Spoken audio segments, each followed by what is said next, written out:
হয়েছিল বলতে আমরা পাড়াতে একটা সোলিংয়ের কাজ চলছে।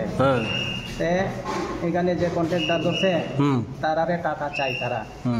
কন্ট্রাক্টর আমরারে কইছে, তো আমরারে কইছে এটা তো যে কে টাকা চায় তাইলে একটা মানে রাস্তার কাজ পাইছিল। টাকা কে চাইছে? টাকা কে চাইছে? লোকগুলি। আচ্ছা, তে এ কইছে আমারে তারা লইয়া গেছে কাজের মাথা থেকে, লইয়া আমারে ৮০,০০০ দাবি করছিল। এরপরে আমি তো লস হইব কইছি। কোন রাস্তা এটা? এটা ভীম সবরপাড়া রাস্তা। আচ্ছা, তারপরে আমরারে কইছে তে ঠিক আছে, পরে ৭০,০০০ দাবি করছে। আবার ৭০,০০০ দিতে পারতাম না, আবার ৪০,০০০ তারা চাইছে। এমনি করে টাকা চাইছে তারা। যে আমরা কাছে রিপোর্ট দিছে, আপনারা পাড়াবাসী একটু দেখেন এটা, যদি তারারে টাকা দেয় আমি তো কাজ কেমনে সুন্দর করে করাইব।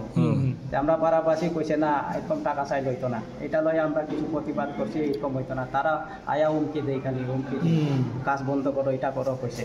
তো লেবার যারা করতেছিল তারা হুমকি দিছে। তো আমি কইছি যে এরকম হুমকি দেওয়াটা ভালো না, কাজ মানে উন্নয়নের পথে বাধা, উন্নয়নের পথে বাধা হইলে তো ভালো।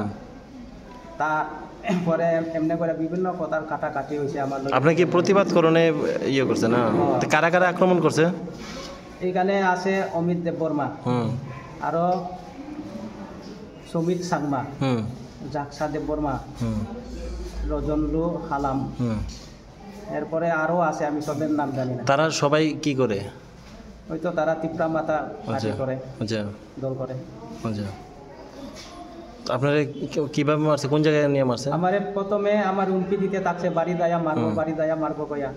তখন আমি পুলিশরে জানাইছি, একটা নাম্বার আছিল আমার, তাইনার নাম হচ্ছে প্রদীপ দাস নাকি। তো জানাইছেন কটার সময়? আমি সন্ধ্যার সময় জানাইছি। আচ্ছা, আর মারছে কোন সময়? সন্ধ্যার সময় মারছে, বাজার যাওয়ার সময়, বাজার পৌঁছবার আর মনে হয় ৩০০ মিটার দূর আসিল। এই সময় আমারে তারা দল লইয়া আমার অ্যাটাক করছে রাস্তার মধ্যে। এরপরে এখান থেকে কোনো রকম আমি বাগছি পরে বাজারে পুলিশ আসিল, তারারে কইছি যে তারা এখানে থাকো আমরা দেখতাছি কইছে। তে বউয়াইছে একটা দোকানের সামনে, এখানেও আয়া তারা আমার অ্যাটাক করছে। কতজন আছিল তারা? এরা ১৫ থেকে ২০ জনের মতো কম লোক আসিল। তারপরে অ্যাটাক করছে। এরপরে আমি আমরার দলের কার্যালয়ে ঢুকছিলাম।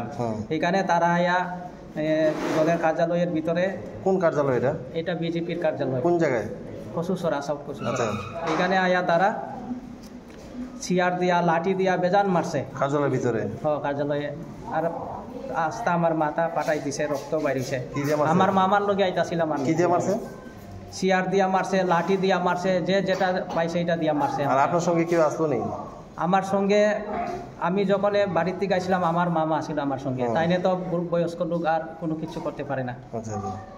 এরপরে আয়া যখন বাজারে আমি খুঁজছি কোনো রকম সুইটটা তার কাছে থেকে, তারপরেও আমার আয়া মারছে। যারা আক্রমণ করছে তাদের বাড়ি কোন জায়গায়? তারার বাড়িতে বাড়ি সাউথ কচুছড়াতে হয়। এখানেই? ঠিক আছে। আপনার নাম? আমার নাম হচ্ছে মোহনলাল বিল। আচ্ছা, বয়স? 40। বাবার নাম? বাবার নাম নরসিং বিল। আপনি কি করেন? আমি তো এমনি কাজ করি পার্টির কি? পার্টির আমি একজন বুথ প্রেসিডেন্ট। কোন বুথের? আমি 47 আমবাসা মণ্ডলের 42 নং বুথে।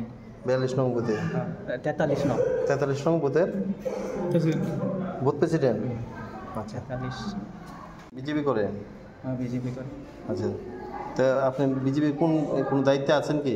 আমি আছি একজন বুথ সভাপতির দায়িত্বে আছি। আচ্ছা, কোন ইয়েতে বুথে? আমি বুথ সভাপতি। বুথ সভাপতির দায়িত্বে আছি। কোন বুথের? নম্বর বুথ? 44 নং বুথ। আচ্ছা আচ্ছা, এটা কোন জায়গায়? কচুছড়া। মানে আমার বাজার পার্টি আসছিল অন ডিউটি অবস্থায়, তখন খবরটা পাইয়ে তুরন্ত গেছে গিয়া। বাজার পার্টিতে কতজন আছিল? বাজার পার্টিতে কনস্টেবল আসছিল দুইজন কনস্টেবল, এসপিও আসছিল 2 জন। আমি বর্তমানে ছিলাম। তখন আমি ওইদিকে একটা কাজে মানে গাড়ির ফাইন কাটতে আসলাম আর কি। একটা গাড়ি পাইয়া মানে ওভারলোডের একটা স্লিপিংয়ে ফাইন কাটতে আসলাম। তখন একটু এই খবর শুনে আমি দৌড়ে গেছি আর কি জায়গা দিয়া। তখন দেখছি হেরা দৌড়ানি দিয়ে আইতেছে। তখন ওই লোকটারে আমি আটকাইতে গেছি, কিন্তু আটকাইতাম পারছি না, এই পরে হ্যাঁ দূরে ঢুকছে পার্টি অফিসে ঢুকার পরে আমরা সবাই আটকাইতে গেছে, এখানে তারা আটকাইতে গেছে, আমরা ঢুকতে দিচ্ছে না ভিতরে। আচ্ছা কইছে আমরা পার্টির লোক, আমরা ব্যাপার এটা আমরা দেখবো, আমরা পুলিশকে এইরকম কইছে। কেন বুঝছে ওই যে তারে মারছে। এখানে কথা আমরা শুনবো কি লিগা? হ্যাঁ এখানে কথা আমরা শুনবো